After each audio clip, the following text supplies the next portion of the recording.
මගේ ජීවිතේ එකම එක තීරණයක වෙනස් වෙනවා කියලා දැන දැනට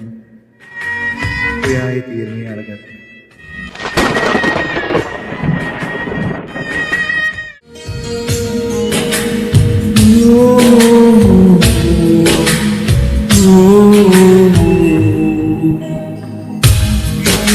මගේ ජීවිතේ තාම මගකටදී හමුවේවි හැමදාම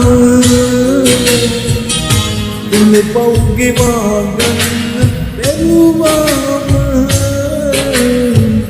ආපහු හොයා එන්නේ පාමාව